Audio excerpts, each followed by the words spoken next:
United States of America and India அப்படிங்கிறது வந்து ஒரு பின்னி பிணைஞ்ச ஒரு உறவு அப்படின்ட்டு வந்து பல டெக்கேடாக வந்து நம்ம ஊரில் பார்த்த ஒரு விஷயம்.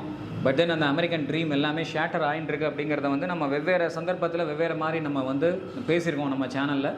அண்ட் இதில் வந்து என்னென்னா, இந்த ட்ரம்ப்பினுடைய அட்மினிஸ்ட்ரேஷன், அதாவது யுனைடெட் ஸ்டேட்ஸ் ஆஃப் பிரசிடென்ட், அந்த அமெரிக்கானுடைய பிரசிடென்ட் ட்ரம்ப்பினுடைய அந்த அட்மினிஸ்ட்ரேஷன் வந்ததுக்கு அப்புறம் பார்த்தேன்னா அவள் எடுக்கக்கூடிய பாலிசிஸாக இருக்கட்டும், இமிக்ரேஷன் பாலிசியாக இருக்கட்டும், இல்லை அந்த டேக்ஸ், இம்போர்ட் அண்ட் எக்ஸ்போர்ட் டேக்ஸஸில் கொடுக்கக்கூடிய டாரிஃபாக இருக்கட்டும், ரொம்ப ரேண்டமாக தனக்கு தோணினது, தனக்கு பிடிச்சது, நேட்டிவ் அமெரிக்கன்ஸ்க்கு வந்து நான் நிறையா நல்லது பண்ணுறேன் அப்படிங்கிற ஒரு ஆங்கிளில் வந்து ட்ரம்ப் எடுக்கக்கூடிய எல்லா விதமான ஒரு மெஷர்ஸும் மிகப்பெரிய ஒரு கான்சிக்வன்சஸை வந்து காமிக்கிறது.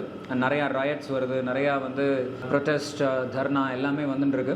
அண்ட் இதில் வந்து என்ன அப்படின்னா, பர்மாவில் எப்படி துரத்தி விடப்பட்டாலோ அதே மாதிரி இந்தியன்ஸ் எல்லாருமே வந்து யுனைடெட் ஸ்டேட்ஸ்லேருந்து ஹியூமிலியேட் பண்ணி துரத்தி விடப்பட போகிறா.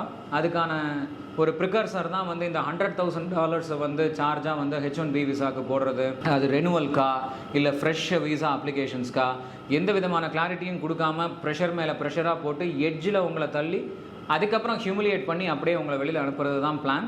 ஸோ அதனால் வந்து don't be surprised like if everyone is going to get out of America and come back to India. So அதனால் அதுதான் நடக்க போகிறது. ஸோ தொடர்ந்து பாருங்கள், நிறையா நல்ல விஷயங்களை தெரிஞ்சுக்கலாம். அஸ்ட்ராலஜிக்கலாகவும் சரி, ப்ரெடிக்ஷன் வைஸும் சரி, it will be very very interesting.